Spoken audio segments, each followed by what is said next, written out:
Assalamualaikum warahmatullahi wabarakatuh. Alhamdulillahirabbil alamin wassalatu wassalamu ala Rasulillah wa ala alihi wasahbihi ajmain. Alhamdulillah, selamat datang ke sesi sinopsis setiap daripada juzuk Al-Quran. Alhamdulillah, pada malam ni kita akan bersama-sama di juzuk yang ke-15 insya-Allah. Dan pada malam ni kita akan melihat daripada muka surat 282 sehingga muka surat 301 daripada Mashaf Madinah Al-Munawwarah. Jadi malam ni ataupun dalam sesi ni, dalam juzuk yang ke-15 ni, kita akan melihat terdapat dua surah yang dipaparkan oleh Allah Subhanahu Wa Taala kepada kita, iaitu yang pertamanya ialah surah Isra daripada ayat 1 sehingga ayat 111, iaitu keseluruhan daripada surah Isra. Dan kemudian selepas daripada itu kita akan melihat juga satu part yang besar daripada surah Al-Kahfi, iaitu ayat 1 sehingga ayat 74.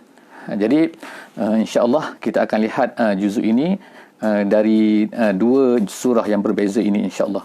Setiap satunya kita akan pergi satu-satu insya-Allah. Yang pertamanya kita akan tengok surah Isra.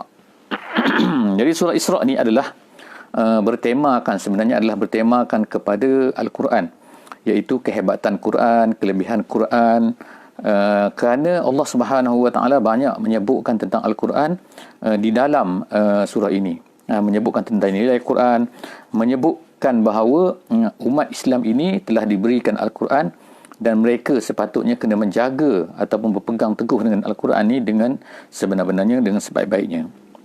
Jadi insya-Allah apabila kita masuk memulakan pembacaan di dalam juzuk yang ke-15 ni, kita akan dapat lihat yang pertamanya Allah Subhanahu Wa Taala menceritakan kepada kita tentang Bani Israel. Sebab itulah setengah daripada nama lain kepada surah Isra ni ialah surah Bani Israel. Nama Isra itu diambil daripada ayat yang pertama itu, iaitu subhanallazi asra bi abdihi, iaitu Allah Subhanahu Wa Taala telah memperjalankan nabi kita pada waktu malam daripada Mekah Al-Mukarramah kepada Baitul Maqdis. Jadi itulah tapi perkara itu yang kita gunakan selalu, yang kita selalu bacakan semasa menyambut Isra dan Mi'raj. Itu adalah satu part daripada cerita permulaan kepada surah ini, dan dia mendapat nama daripada ni. Kelebihannya Allah Subhanahu Wa Taala nak ceritakan tentang kelebihan Nabi Muhammad sallallahu alaihi wasallam, apa yang dikurniakan oleh Allah Subhanahu Wa Taala kepada Nabi Muhammad sallallahu alaihi wasallam. Dan kemudian of course lah yang paling besar yang ditinggalkan oleh Allah Subhanahu Wa Taala, yang diberikan kepada oleh Allah Subhanahu Wa Taala kepada Nabi Muhammad, yang dijaga seterusnya sampai hari kiamat, ialah Al-Quran. Jadi oleh kerana itulah maka kelebihan Al-Quran ini akan tetap dan kita boleh baca dalam surah Isra ini. Seterusnya Allah Subhanahu Wa Taala menceritakan tentang Bani Israel. Bani Israel ini, kejahatan Bani Israel, kerosakan yang dibuat oleh Bani Israel, dan janji-janji Allah Subhanahu Wa Taala kepada Bani Israel. Jadi sekarang ini, selepas daripada Bani Israel, Allah Subhanahu Wa Taala memindahkan memindahkan amanah ini, iaitu kepada umat Nabi Muhammad sallallahu alaihi wasallam, kerana Bani Israel tidak layak lagi untuk memegang amanah Allah Subhanahu Wa Taala tersebut. Diberikan ramai rasul, diberikan banyak kitab, kitab Zabur, kitab Taurat, kitab Injil, semuanya diberikan kepada Bani Israel. Tapi mereka tidak melayani dengan baik, bahkan mereka tidak beriman, bahkan mereka telah mengubah-ubah surah ayat-ayat di dalam Taurat, dalam Injil, menyebabkan Allah Subhanahu Wa Taala memurkai Bani Israel ini, dan disebut di dalam Al-Fatihah yang selalu kita baca, mereka ini adalah orang-orang yang maghdubi alaihim, dan juga waladhdallin, dan juga dhalin, sesat, dan juga dimurkai oleh Allah Subhanahu Wa Taala. Jadi Allah Subhanahu Wa Taala menceritakan dalam kisah tersebut tentang kehebatan iaitu Masjidil Aqsa. Kemudian seterusnya di dalam surah Isra ini, kita dapati juga bahawa Allah Subhanahu Wa Taala menyebutkan daripada ayat 23 sehingga ayat 38, 23 sehingga ayat 38, iaitu terdapat 20 wasiat besar yang disebutkan oleh Allah Subhanahu Wa Taala, iaitu bermula daripada ayat wa qada rabbuka alla ta'budu illa iyyah wa bil walidaini ihsana. Iaitu yang pertama, Allah Taala telah memerintahkan kepada kamu, wa qada rabbuka alla ta'budu, jangan kamu menyembah selain daripada Allah Subhanahu Wa Taala, dan kemudian berbuat baik kepada ibu bapa, dan seterusnya seterusnya banyak lagi, sebanyak 20 perkara yang jadi insya-Allah sahabat-sahabat semua yang membaca juzuk yang ke-15 ini cuba untuk melihat daripada ayat 23 sehingga ayat 38 surah Isra ni, apakah 20 perkara yang diperintahkan oleh Allah Subhanahu Wa Taala kepada kita semua untuk dilaksanakan. Seterusnya Allah Subhanahu Wa Taala menyebutkan juga di dalam surah ini tentang saya hanya membaca petikan-petikan ataupun perkara-perkara yang penting yang perlu di-highlightkan, yang saya perlu highlightkan, iaitu yang rasa banyak lagi sebenarnya perkara-perkara yang disebutkan oleh Allah Subhanahu Wa Taala di dalam surah ini. Antara lain yang Allah Taala sebutkan ialah wala tarkanu ilal ladzina zalamu fatamassakumun nar, iaitu jangan kita ni cenderung kepada orang-orang musyrik, kepada orang kafir kan. Ditakuti kita akan juga terkena api neraka.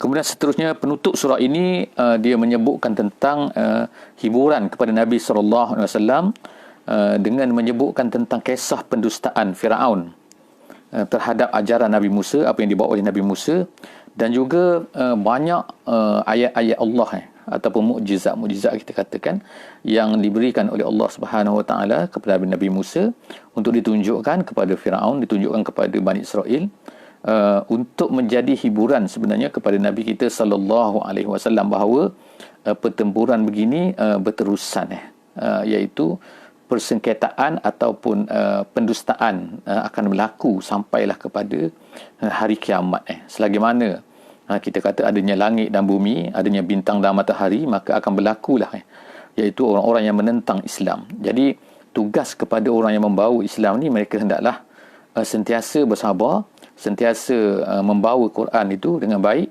dan sentiasa untuk menunjukkan kepada manusia apa yang diajar oleh Allah Subhanahu Wa Taala di dalam Al-Quran. Seterusnya kita akan masuk pula melihat sedikit tentang surah Kahfi.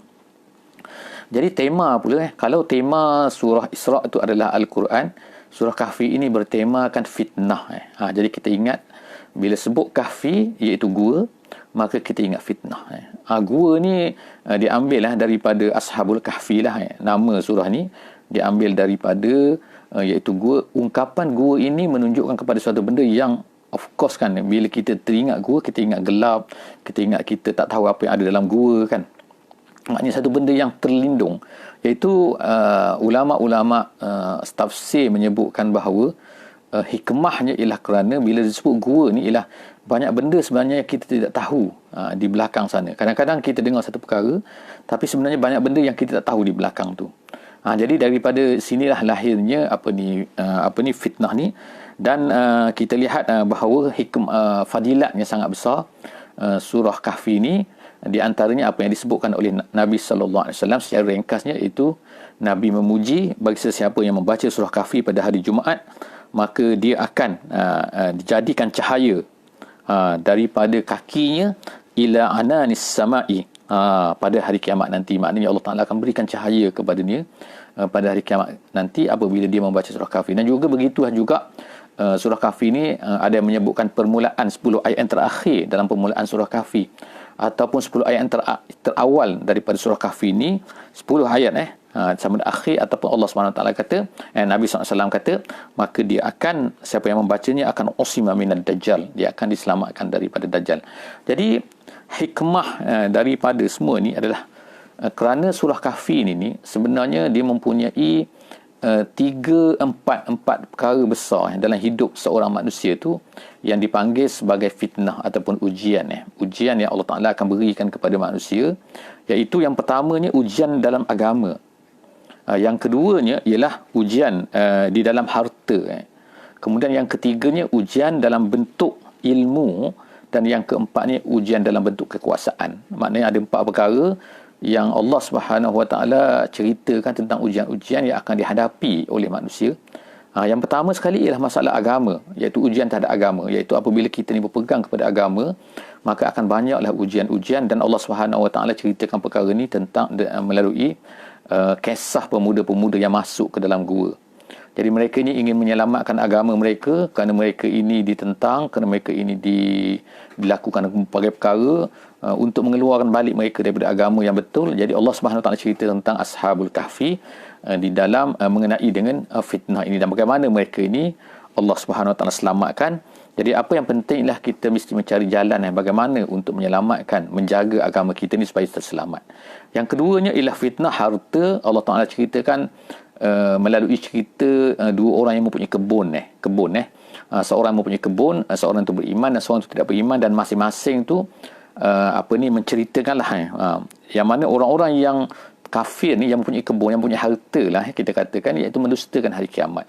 Dan mereka ni rasa bahawa itu akan kekal selama-lamanya. Jadi Allah Subhanahu Wa Taala ceritakan tentang ni, orang-orang yang lupa nikmat ini dan apa yang terjadi kepada mereka. Kemudian fitnah yang ketiga ialah fitnah ilmu. Allah Taala ceritakan di sini tentang Nabi Musa alaihissalam dan juga Khidir. Nabi Khidir, walaupun tidak disebutkan di dalam surah Kahfi ini tentang Khidir, nama Khidir itu, tapi Allah Ta'ala menyebutkan dengan nama Abdun Saleh, seorang hamba yang soleh, dan dalam hadis disebutkan bahawa namanya adalah Khidir. Jadi Nabi Musa ni pada satu masanya, maknanya dia terasa macam ilmunya banyak dan gitu, maka dia berkata kepada kaumnya bahawa dia tak ada orang atas dunia ni yang lebih tahu daripada dia. Jadi Allah Subhanahu Wa Taala telah perintahkan dia supaya pergi belajar kepada seorang ni. Jadi Nabi Musa pun pergi dan berjumpa dengan Khidir, dan berlakulah 4 perkara dalam kisah surah Kahfi ni, nak menunjukkan kepada bahawa perlunya kita ni mempelajari dan merasai bahawa walaupun kita ni ada ilmu, tetapi sebenarnya banyak lagi ilmu-ilmu yang tidak kita ketahui. Yang keempat dan terakhir daripada ujian yang akan terkena kepada manusia adalah ujian kekuasaan. Allah Ta'ala gambarkan melalui kisah Zulkarnain, iaitu seorang raja Muslim yang hebat, yang telah menggunakan segala kekuasaan yang ada padanya untuk menyebarkan Islam. Dia pergi ke timur dan barat dan semuanya. Maka Alhamdulillah, Allah Ta'ala tunjukkan bagaimana nak menggunakan kuasa, menggunakan apa yang ada pada kita, yang Allah Ta'ala berikan kepada kita untuk menegakkan Islam, menyebarkan Islam dan seterusnya. Jadi itulah beberapa perkara yang kita boleh tengoklah di sini. Jadi sebagai akhirnya, Allah Subhanahu Wa Taala, apa yang kita boleh tengok dalam surah ni, perkara-perkara yang boleh menyelamatkan kita daripada fitnah-fitnah tersebut. Di antaranya yang saya sebutlah, iaitu yang pertama ialah sahabat yang baik. Itu sangat perlulah. Sebab tu dalam Quran Allah Taala sebut sini, iaitu ayat 28 daripada surah Kahfi itu, iaitu wasbir nafsaka ma'al ladzina yad'una rabbahum bil ghadati wal 'ashyi. Hendaklah kamu bersabar dengan orang-orang yang menyeru kepada Tuhannya, yang berdoa kepada Tuhannya, yang mengharapkan Tuhan sama ada pagi dan petang. Itu yang pertama. Yang keduanya sebagai contohnya ialah fitnah dalam harta. Maka naklah tahu hakikat dunia ni apa, hakikat akhirat tu apa. Allah SWT sebut situ, iaitu wadrib lahum masalal hayatid dunya kama in anzalnahu minas sama. Allah Ta'ala kata, berilah perumpamaan bahawa hidup dunia ini hanyalah seperti air yang kami turunkan daripada langit, dan begitulah seterusnya. Ayat 45 dan seterusnya ialah fitnah ilmu, adalah tawaduk sebagai contohnya. Ini di antaralah apa yang saya sebutkan, iaitu perkara-perkara yang mesti ada bagi seorang tu apabila dia menghadapi untuk mengelakkan daripada fitnah ujian ini, ialah antaranya dia mesti bertawaduk. Sebagaimana Nabi Musa berkata kepada Khidir, iaitu qala satajiduni insyaallahu sabira wa la a'si laka amra, ayat 69 surah Al-Kahfi. Kata Nabi Musa, insya-Allah kamu akan dapati aku ni daripada orang-orang yang sabar, dan aku tidak akan mengingkari apa-apa yang kamu suruhlah. Dan yang terakhirnya di fitnah kuasa, perlunya ikhlas. Ikhlas kepada Allah Subhanahu Wa Taala, sebagaimana Allah Taala sebut dalam ayat 103 sehingga ayat 105 di dalam surah Al-Kahfi ini, iaitu kul hal nunabbiukum bil akhsarin a'mala, dan begitu seterusnya. Itu ayat yang saya baca, iaitu katakan aku nak beritahu kepada kamu orang-orang yang mana sangat-sangat rugi amalannya. Jadi dan seterusnya sehinggalah ayat 105. Jadi sahabat-sahabat semua insya-Allah boleh baca. Itulah beberapa sedikit yang saya dapat share, kongsi bersama-sama dengan sahabat-sahabat semua daripada juzuk yang kelima, sinopsis secara ringkasnya pada sesi kali ini. InsyaAllah jumpa lagi dalam sesi seterusnya, iaitu juzuk yang ke-16 insyaAllah. Aku qouli hadza wa astaghfirullahal azim li wa lakum wa billahi taufiq wal hidayah. Wassalamualaikum warahmatullahi wabarakatuh.